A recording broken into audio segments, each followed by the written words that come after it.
on you, so please feel free to come join us up here. Also, feel free to interrupt me at any point. I don't have a full 30 minutes of talking, and I really would prefer to have more of a conversation. I'm good? Okay.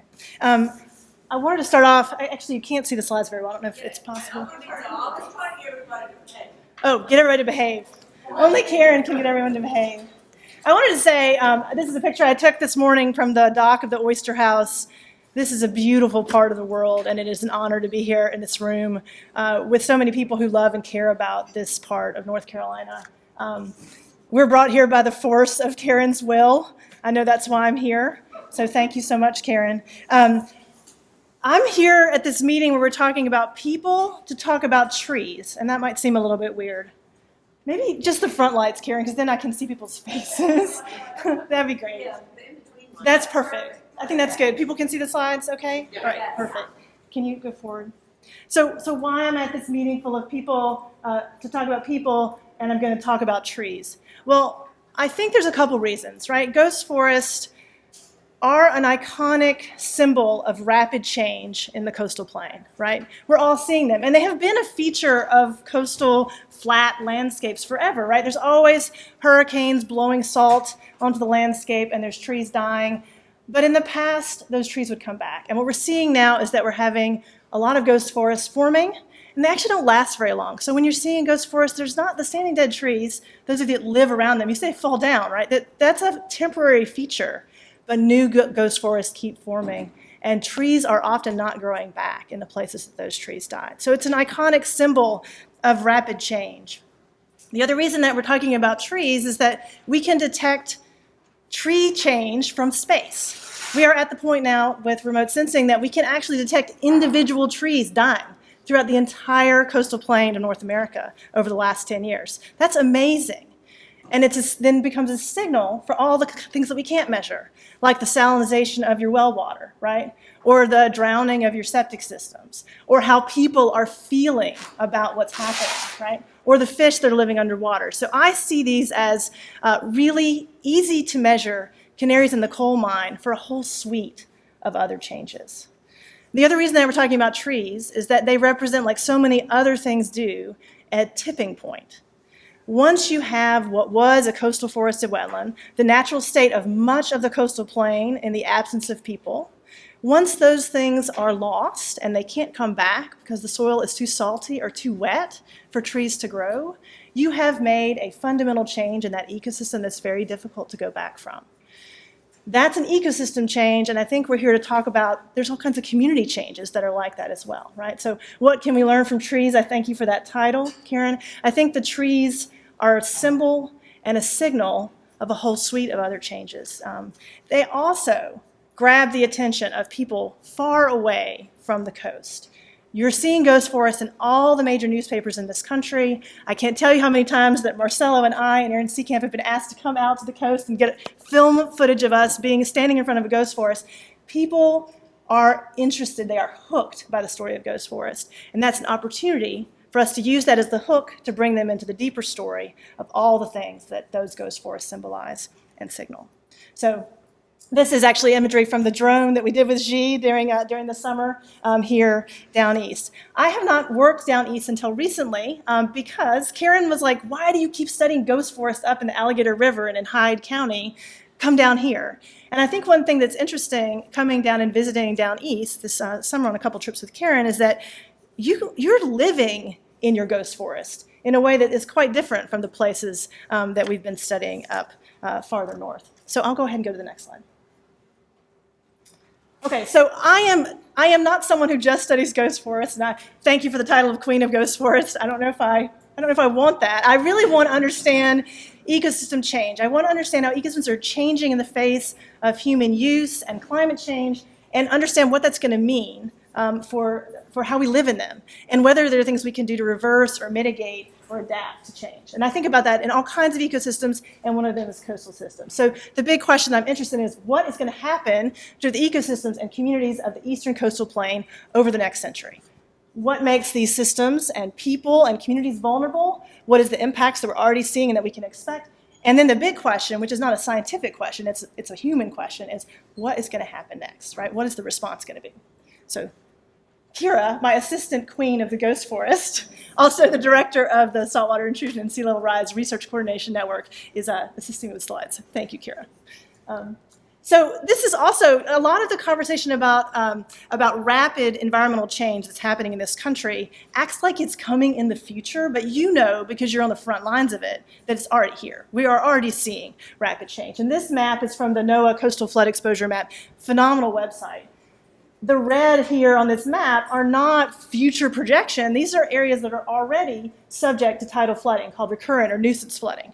Right, so these are places that are already, you're living in one, right, already experiencing really frequent flooding. And if I look at this map, and I don't know if you can see in the back of the room, but it's your fault, you're sitting back there, it's not mine.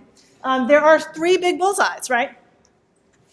The Gulf Coast around New Orleans, southern Florida, and the coast of North Carolina. These places where you've got a lot of really low topography and rapid rates of sea level rise. These are places that are experiencing the most extreme, most widespread flooding already. So we don't have to wait for these changes. So the vulnerability for places like that on our coastal plain are rising water levels, and often that's coming with episodic saltwater intrusion. And this saltwater intrusion has gotten way less attention than the flooding, but it's an important thing because once a freshwater system or a freshwater or a fresh soil is salted, that is a tipping point. It's really hard to go back. You know this for your drinking water wells. It's also true for your farm fields. It's also true for your wetlands. So go to the next slide. So I showed you the already nuisance flooding. This is basically hurricane flooding maps for a Category 1 and a Category 5 hurricane. And you can see the coast of North Carolina, almost the entirety of the Admiral Pamlico Peninsula, this part of down east, is extremely vulnerable to storm surges, right? And those storm surges can bring with them not just water, but also salt. And you know that you are in the middle of so many different hurricane tracks, right? So the number of hurricanes, the risk of hurricanes are high here, and the intensity is increasing over time.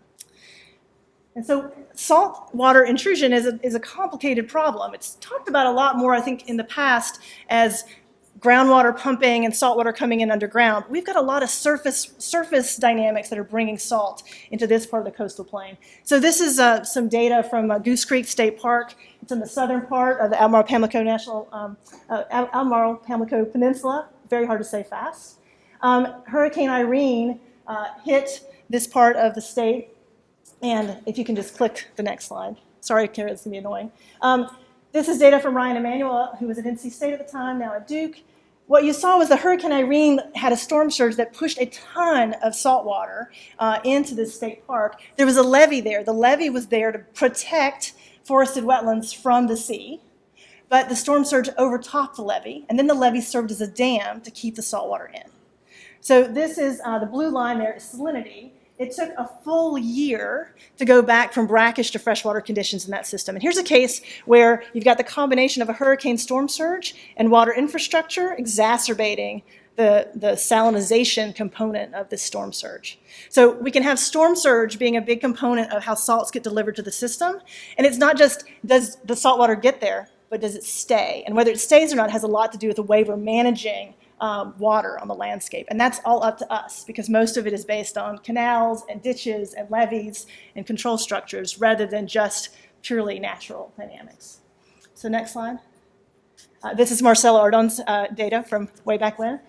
We started thinking about saltwater intrusion ourselves because we're going to this big ag to wetland restoration project in the near Columbia, North Carolina, the Timberlake restoration project, and we started to see saltwater coming in to this site after they removed the pump stations. That this had been a farm, and it was converted to a forested wetland. They planted 750,000 trees.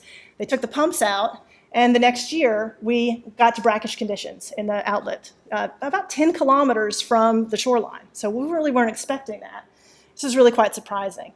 And we saw that in the fall of 2007, the fall of 2008, two centennial droughts for Eastern North Carolina. So this is another way saltwater gets into systems is during drought. This is a very confusing problem to explain to people that salt can come in when it's really dry and when it's extremely wet. Both of these things are putting us at risk or for saltwater intrusion. So this salt is coming up from the sound as a result of no fresh water going out, the sound itself becoming quite salty, and then wind mixing and wind tides moving salt from the sound up through the canals and drainage ditches pretty far inland. So next slide. This slide doesn't show up at all, so we'll just go to the next one. Sorry, that's a map of all the canal system throughout the Albemarle Pamlico Peninsula. You can't see it right now, but I think on the next slide it's better. So this is just a close-up. This is a close-up of a part of the northern part of that peninsula, and the red here is showing areas vulnerable to saltwater intrusion during a drought. And if only natural water bodies were responsible for that connection. If you add the next slide. Now, I hope you can see it. You probably can't in the back of the room. Again, not my fault. You're sitting there. No, don't go there yet. All the red here are basically ditches, agricultural ditches and canals. And now we'll go to the next slide.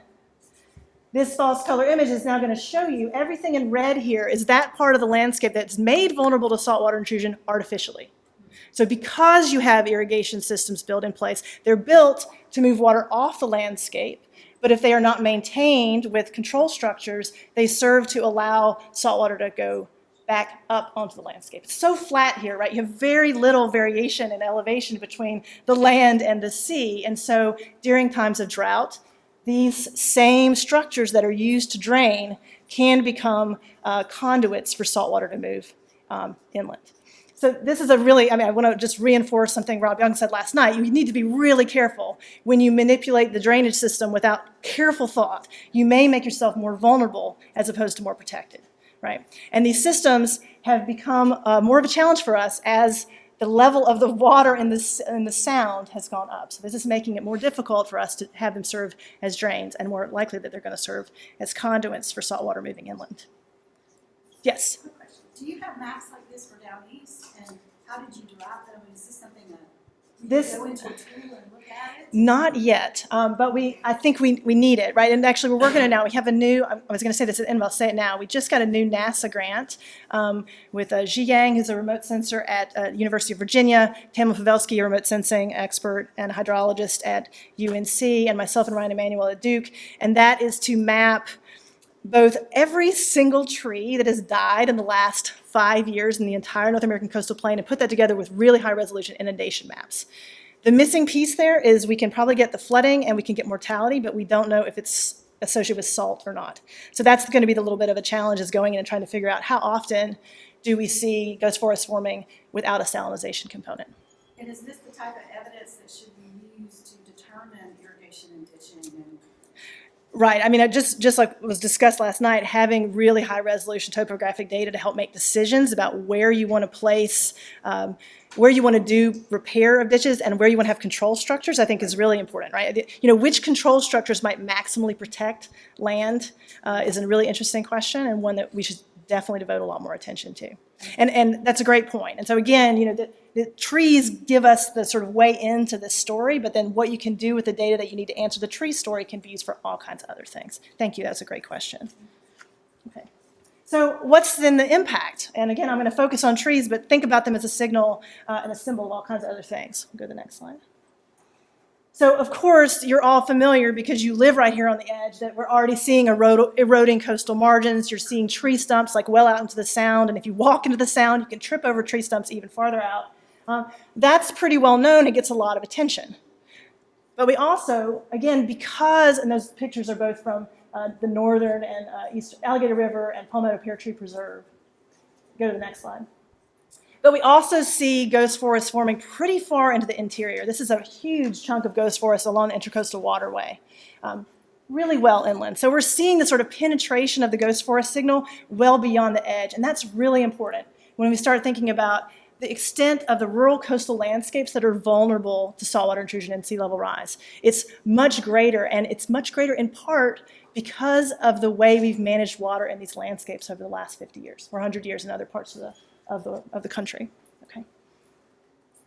So this is now a reconstruction of some work by my PhD student, Emily Urey, who graduated a couple years ago. She did a high-resolution mapping of vegetation change in Alligator River National Wildlife Refuge. And what you're seeing is a movie playing of her vegetation mapping from basically 1985 until 2019. The green is forest, The yellow is marsh. Red is ghost forest. So when you start to make this into a movie, you can see there's a little tiny bit of land that's lost to sea. That's the part that shows up in dark blue on the margins. But there's a lot of vegetation, forest, that is becoming marsh or shrubland, green turning into brown or yellow. And the other thing that's really interesting here is those ghost forests, they pop up and then they decline, right? So you're seeing a lot of ghost forests formed in 2012. That was right after Hurricane Irene hit this area. And the Hurricane Irene came right on the tail end of 2 centennial drought years. So this sort of combination of stress from drought, saltwater loading from drought, and then hurricane, storm force winds, and probably storm surge together was enough to change this. The other thing I want to draw your attention to is, again, you can't see it in the back, your fault, is a lot of the ghost forests, you're definitely seeing the sort of formation around the edge, the sort of front you can almost think of. That's probably not surprising, that makes some sense. But you also see it in the interior of the refuge along linear features, which are canals. So again, these linear features are creating opportunities for the saltwater intrusion to occur far beyond the edge itself. Yeah, Lisa. So when they disappear, so the last slide has less red. Yeah. Is that the trees are no longer there and not showing up, or is there some recovery? Like, I'm just trying to understand how ghost forests disappear. A few pixels show some signs of regrowth. I mean, of course, it's not been that long, but most of them are converting into shrublands or marshland. And so we are seeing a pretty big net loss. So they don't show up as red because they're They don't show up as red because now the trees, you basically, what you're detecting from space is standing dead trees, and once they fall down, then they don't qualify as ghost forests anymore. And so that's pretty interesting. What Emily found in this area was that the ghost forest persisted only for a couple of years. So again, I think and I think those of you that live here and you've been watching a ghost forest over time, you know that, right? You've seen it, and then first it's a really dramatic, like, graveyard of trees, and then they begin to fall down, and it changes, right? So that's what's happening here too. So when we keep seeing ghost forests, those are new ghost forests that are being formed. Thank you. That's a really good clarification. Okay, so next slide. So sort of a high-level summary of that work was that despite the alligator wildlife refuge being in protected status and no active forest management, about a third of the refuge has changed land cover classification during the study period, with a very large fraction going through this ghost forest phase, and a conversion from coastal forested wetland into shrubland and marsh. And that land use change is much bigger than the erosion at the fringe. So I think recognizing that these changes are penetrating well inland is a really important part of the story we need to pass along to people who don't live here, but who have power and responsibility for taking care of rural coastal communities. Next slide. And I'll just show here, this is just now putting that same data as the timeline where Hurricane Irene comes in. The Palmer Drought Severity Index shows you had a pretty severe drought in that same time period. It's sort of this combination, it's like double whammy. In other parts of the world, people call this weather whiplash. I think we see the same thing here. The combination of drought and hurricanes is likely to cause sort of a threshold change. I guess I'll say, too, it's not just, we focus a lot of attention on hurricanes because they're acute, but what we're looking at with ghost forests is kind of more of a slow disaster. Those hurricanes might push you over the edge, but it's a disaster that's building over time as a result of sort of the accumulation of salts in these exposed and vulnerable landscapes.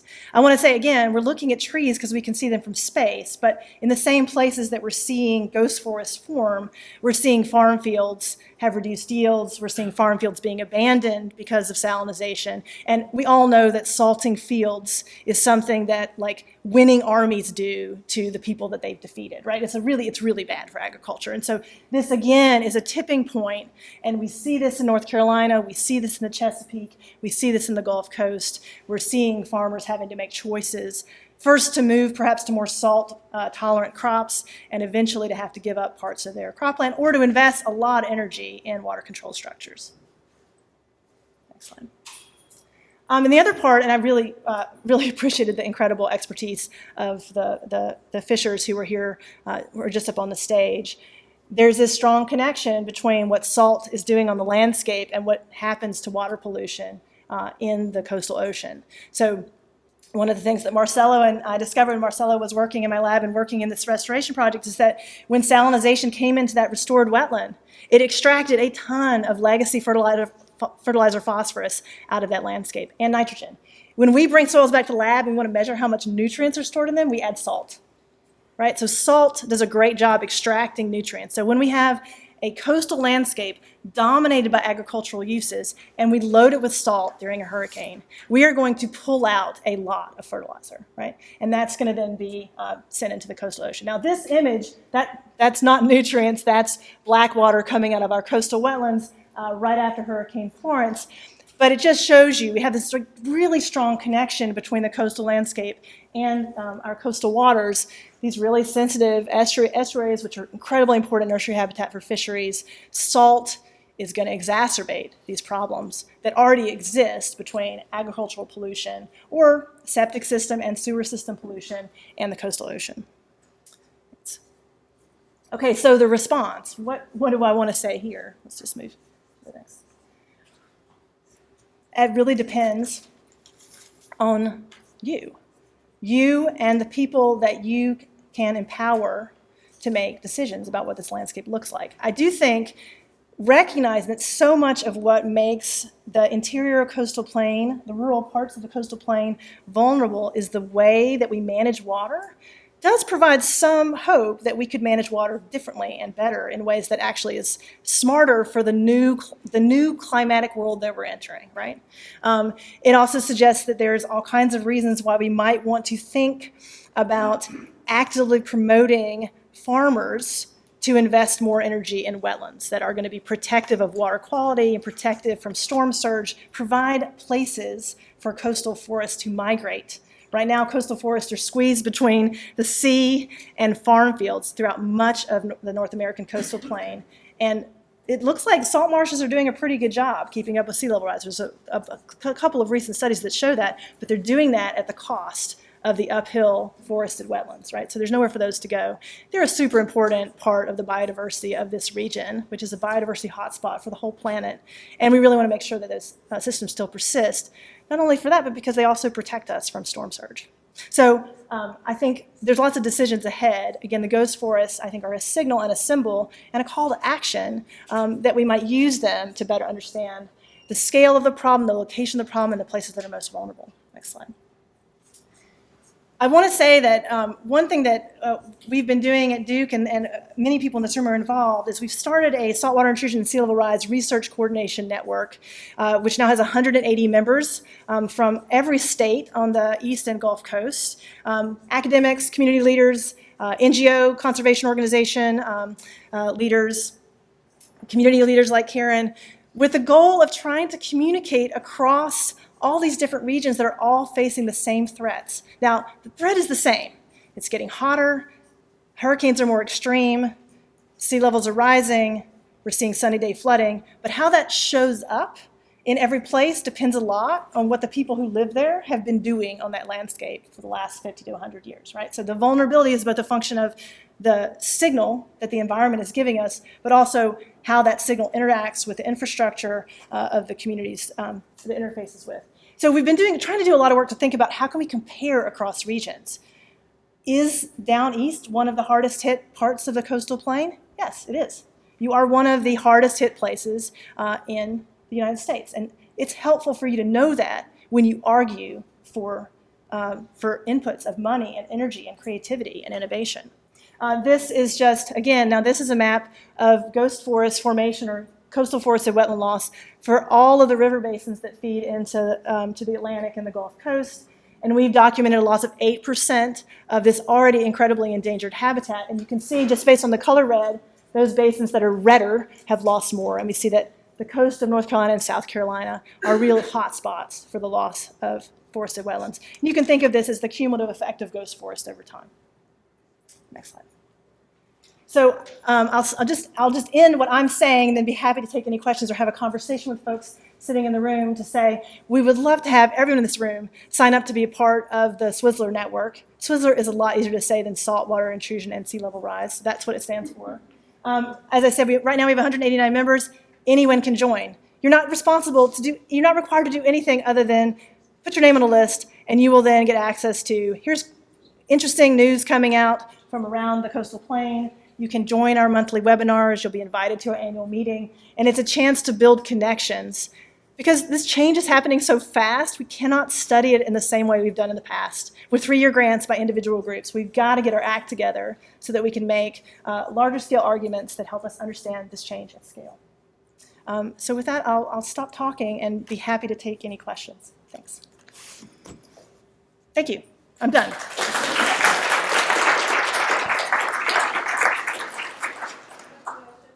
Yes. Yeah, I do. Yes.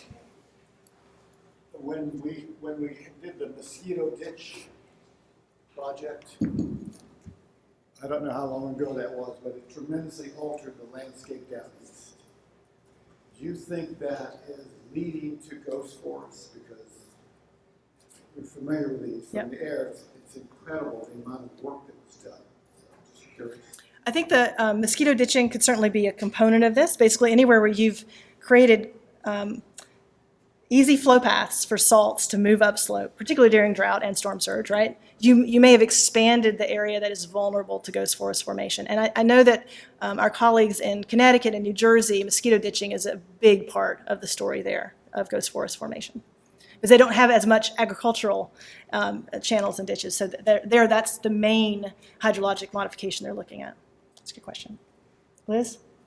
Yeah, I was very interested in the connection between the hurricanes and how the salinization stays in the soil for a long time Yeah. after, because we've seen such a bump here after Hurricane Florence, and so it and how it's connected. What I was also curious is that at the graph that showed the 3 watersheds, 1, 2, and 3, is there a connection with the highest over that time frame, the highest amount of hurricanes as well? Yeah. Or is it just how the elevation? Yeah, so analysis of like what drives the variation in ghost forest formation, you can explain it with slope, so lower slopes are more vulnerable, frequency of direct hits by hurricanes, and the rate of sea level rise. So those 3 things explain most of the variation across the basins. Lisa? I can be loud, but I'll wait for her. Thanks. I know, let's use it. And they're working. I'm just curious about the Alligator River site, and because it's a protected, is it state or federal? I should know that. It's a It's federal so it's wildlife federal area. Yeah. reserve, right? Is there any work to experiment with that legacy infrastructure for drainage to see what is possible? I mean, it's a little bit harder to do in places that are inhabited and people have different opinions about what they should be doing. Is the part of the project to think about what changes you can make to that landscape to solve some problems? I think the refuge is very interested in that, and they've been doing some interesting experiments with the Nature Conservancy. So there is a large water control structure that was put in on the east coast of the Alligator Wildlife Refuge in an area with TNC did a huge planting where almost everything died as a result of saltwater intrusion. And then they put in a control structure to try and see if that can actually protect it. So it's a great place to try those things, right? And the refuge is very willing. This is a question of getting funding to do that. I would say Marcella and I could commiserate with you on the number of different grants we tried to put in to do creative testing like that. A lot of willingness. It's a place you could do that kind of thing. We need to do more of it. Yeah.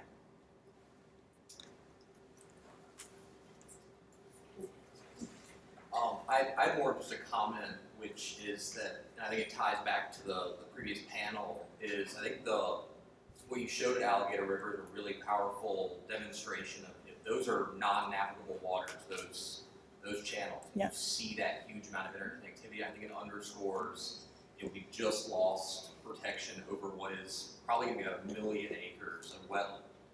And what is that going to do to our water quality? Oh, I'm so glad you brought that up. I mean, that scares me to death. So to begin to see the new interpretation of the Clean Water Act come down. I was on the scientific review panel for the new guidance, and I wrote the section on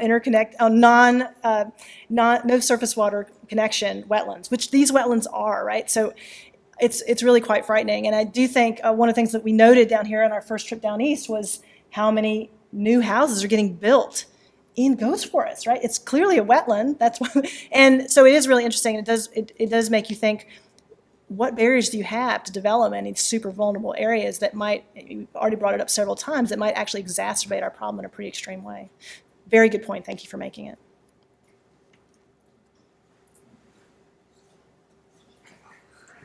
Could you just explain how in plain English what's causing?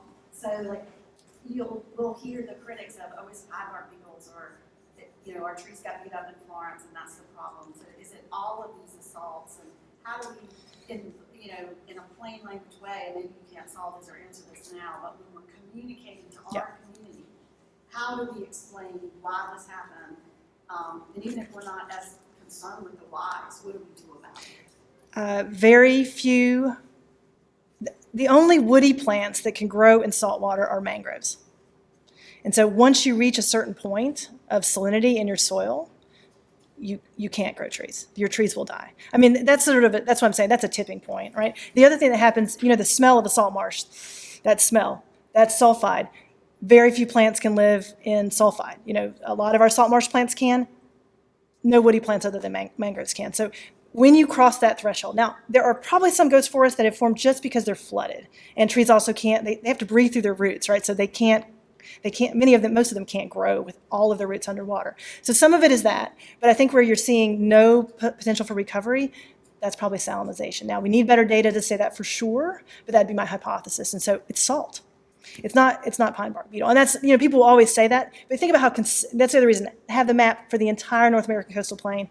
It's everywhere, and it's in places that are low topography, high sea level rise, and high hurricanes, right? And lots of drainage infrastructure. So it's the places that are vulnerable to salt that are the places these are forming, which is really strong support for that hypothesis. Great question. Chris.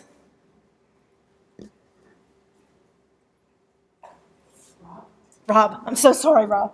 That's okay. We just met. I'm bad with names.